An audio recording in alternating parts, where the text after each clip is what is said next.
Today I'm going to show you how to do the bow handle installation into the Mirage Eclipse. It's a freehand installation, so there's no jig required. Here are some of the required materials. Denatured alcohol for cleanup after the job. We have the bow handle itself with screws, masking tape, gloves, DevCom 5-minute epoxy gel, measuring tape, inserts, stir stick, pencil, and a rag for easy cleanup. I'm going to put some masking tape over the board just to keep it nice and clean in my installation so it overlap itself. Just like that. Give yourself a lot of room. Then I'm going to grab my measuring tape and I'm going to measure 7 inches off the bow. So there's the end of the bow. I'm going to make a mark on top of the board at the crest at 7 inches. That's where the first insert's going to go. It's going to go right here. What we're going to do is mark its spot. Make sure it's on the top of the board at the apex. Draw a quick sort of line around it. That's going to be our guidelines for where we're going to open this board up to. So just draw it quick and easy. Then we're going to measure an additional 6.5 inches back. So you see my ruler right from the back edge to 6.5, which is right there. Put a mark. Once again, I'm going to draw my insert like that. Nice and easy.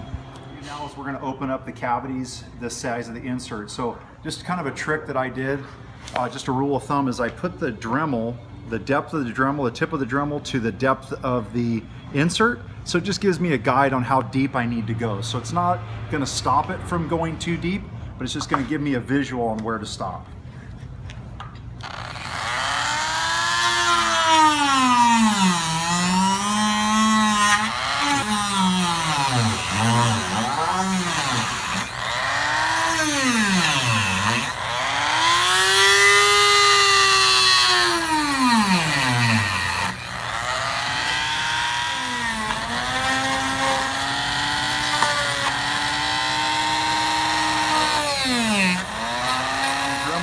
I'm going really slow. I have my part right here, which I just keep checking for size, so I'm good at my size.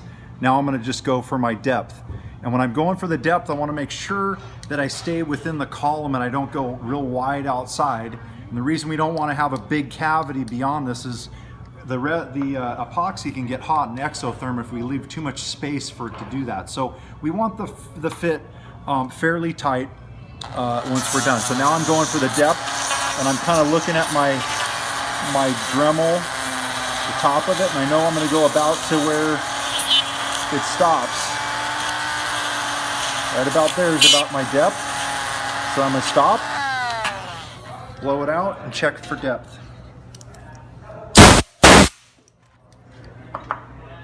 We want that thing to be nice. When it goes down in there, we want it to be nice and flush with the top. Okay, I got a little bit more because this top edge is just a hair wider, so I'm going to go ahead and just give myself a little more on that upper area.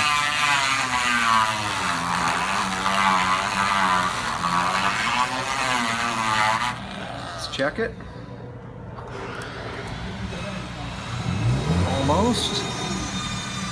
One of the things in doing this freehand installation which helps a lot is you can be in a seated position as best, or standing comfortably where you're working right on the part, but then also use your arms and your other hand to brace off of the board while you're doing it. This adds, so you're not just trying to do it in the air, so use the board as a brace to help you so you twist. One of the key things to making the inserts really strong is we like to go in with like a drill bit and push holes right up against underneath the skin. I put 4 of them up right like that, if you can see that. What that does, it creates a foundation for the epoxy, and I'm going to squish the epoxy actually into those holes so it kind of flares it out and really makes it strong. I do this before I'm going to mix my epoxy. Here's my DevCom 5-minute epoxy gel. I recommend the gel because it's thick enough to where it doesn't absorb into the EPS foam. And that's key. I've used other glues that were thinner and they did not work. So I highly recommend this is the glue to use. And I go ahead and mix an ample amount because I want it, when I install this, I want it to ooze out of the gaps here and right around the sides of the insert. So a couple things we do is get a really good mix. You mix it until it goes, all that blue is gone to clear. So you just keep mixing until you don't see any more blue. Scraping it really nice. And so the first thing I'm going to do is I'm going to get my insert. I'm going to butter up my insert, get it nice and glue around a bunch of that.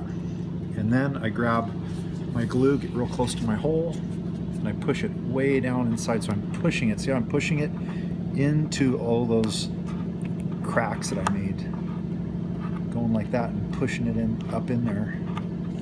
If you do that, it's filling the foundation, I call it. And then I want to make sure that I have plenty of glue in there, because when I put this in here, I want the glue to actually ooze out around so I can be positive that it's all filled. So I'm going to push this in there and see how it's oozing out.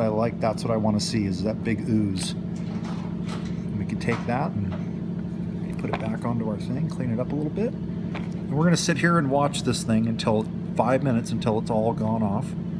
Clean it up a little bit with my hands and go for the next insert.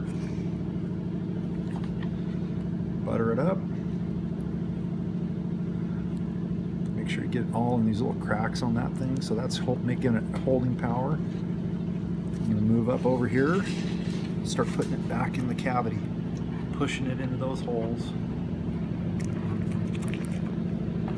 I use that whole entire tube because I want that thing to ooze out.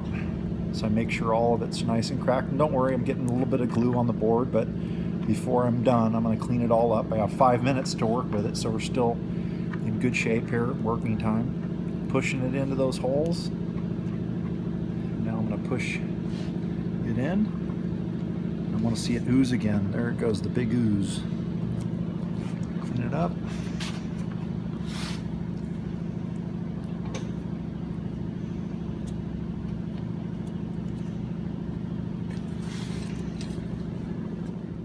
I'm going to my last step of the installation, which is the final cleanup. I'm going to sit here for 5 minutes until the glue's completely gone off, and I'm going to use the cleanup with denatured alcohol. This is what I recommend you use. Do not use acetone. Acetone will melt the foam if it became in contact, but just use denatured alcohol. And it's really simple and easy. A little bit on your rag.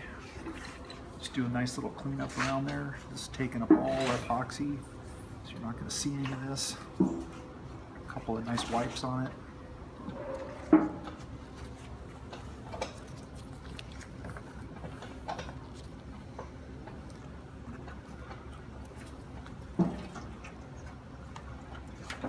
Make sure I'm pushed down all the way.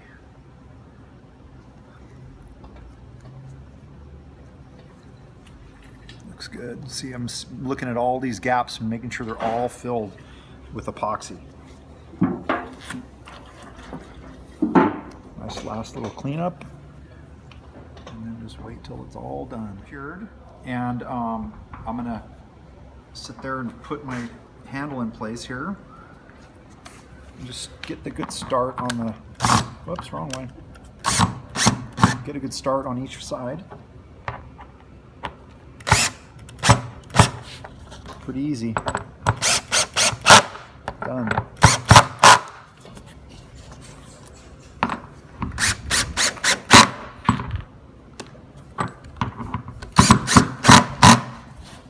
There you go. Installation complete.